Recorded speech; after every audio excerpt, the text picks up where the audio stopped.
Assalamualaikum warahmatullahi wabarakatuh. Perkenalkan nama saya Nurislamiati dengan NIM 216500007. Pada video kali ini saya akan mereview tugas akhir dari mata kuliah Supply Chain Management. Yang pertama, strategi Supply Chain Management. Strategi Supply Chain Management melibatkan pendekatan yang cermat dan terkoordinasi untuk memastikan aliran barang dan informasi yang efisien dari pemasok hingga konsumen akhir. Berikut adalah beberapa strategi SCM umum yang sering diterapkan oleh perusahaan. Poin-poinnya bisa dilihat pada slide ini. Selanjutnya, 2. Perancangan produk baru dalam perspektif SCM.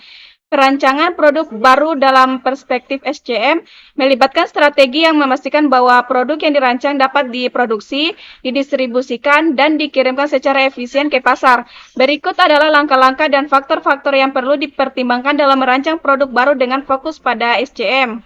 Poin-poinnya bisa dilihat pada slide ini. Perancangan produk baru dengan perspektif SCM dapat membantu memastikan kelancaran operasional di seluruh rantai pasok, meningkatkan efisiensi, dan mengurangi biaya produk.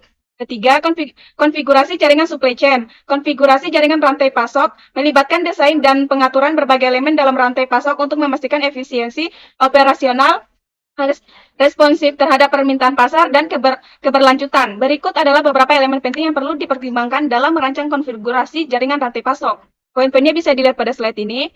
Dengan mempertimbangkan faktor-faktor ini dalam konfigurasi jaringan rantai pasok, perusahaan dapat mencapai efisiensi operasional, responsif terhadap perubahan pasar, dan meningkatkan daya saing di pasar global. Keempat, pengolahan permintaan dan perencanaan produksi. Pengelolaan permintaan dan perencanaan produksi merupakan dua aspek kritis dalam rantai pasok, supply chain. Keduanya saling terkait dan memainkan peran penting dalam memastikan ketersediaan produk, meminimalkan biaya persediaan, dan meningkatkan kepuasan pelanggan. Berikut adalah beberapa prinsip dan langkah-langkah penting dalam pengelolaan permintaan dan perencanaan produksi dalam rantai pasok. Poin-poinnya bisa dilihat pada slide ini. Pengelolaan permintaan dan perencanaan produksi yang efektif memungkinkan perusahaan untuk mengoptimalkan rantai pasok, meningkatkan pelayanan pelanggan, dan mengurangi biaya persediaan. 5. Mengelola persediaan pada supply chain. Mengelola persediaan dalam rantai pasok atau supply chain merupakan aspek kunci untuk menjaga kelancaran operasional, meningkatkan efisiensi, dan meminimalkan biaya. Berikut adalah beberapa strategi dan praktik penting dalam mengelola persediaan pada rantai pasok. Poin-poinnya bisa dilihat pada slide ini. Mengelola persediaan dengan baik dalam rantai pasok membantu perusahaan menghindari biaya persediaan yang tinggi, mengoptimalkan pelayanan pelanggan, dan meningkatkan daya saing di pasar.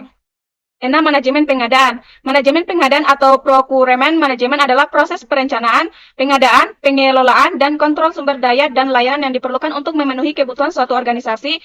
Tujuan dari manajemen pengadaan adalah untuk memastikan bahwa organisasi mendapatkan barang atau jasa dengan harga yang kompetitif, kualitas yang memadai, dan dalam waktu yang sesuai. Berikut adalah beberapa aspek penting dalam manajemen pengadaan.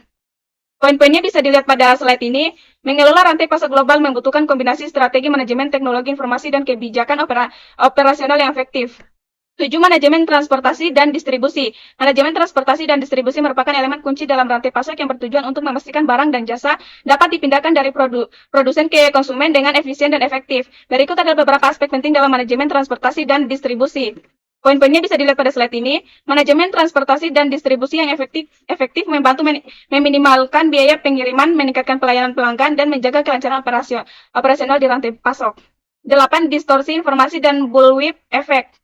Distorsi informasi dan bullwhip effect adalah dua fenomena yang terkait dengan rantai pasok supply chain dalam suatu bisnis atau industri. Keduanya dapat memiliki dampak negatif pada efisiensi dan kinerja keseluruhan rantai pasok. Yang pertama, distorsi informasi. Distorsi informasi terjadi ketika informasi tentang permintaan produk tidak tepat atau tidak akurat saat dikomunikasikan melalui berbagai tingkat rantai pasokan. Dan 2. Bullwhip effect. Bullwhip effect adalah fenomena di mana fluktuasi kecil dalam permintaan pelanggan dapat diperbesar saat bergerak ke atas rantai pasokan. 9. Pengukuran kinerja supply chain. Pengukuran kinerja supply chain adalah proses penilaian dan pemantauan sejauh mana rantai pasokan suatu organisasi berhasil mencapai tujuannya. Berikut adalah beberapa pengukuran kinerja yang umum digunakan dalam supply chain. Poin-poinnya bisa dilihat pada slide ini. 10. Teknologi informasi dalam manajemen rantai pasok. Teknologi informasi memainkan peran kunci dalam memodernisasi dan meningkatkan efisiensi manajemen rantai pasok. Berikut adalah beberapa teknologi informasi yang umum digunakan dalam manajemen rantai pasok. Poin-poinnya bisa dilihat pada slide ini. Dan 11 yaitu mengelola rantai pasok global. Mengelola rantai pasok global melibatkan koordinasi dan pengelolaan aktivitas pengadaan, produksi, distribusi, dan logistik yang terjadi di seluruh dunia. Sekian review dari saya, lebih dan kurangnya mohon dimaafkan.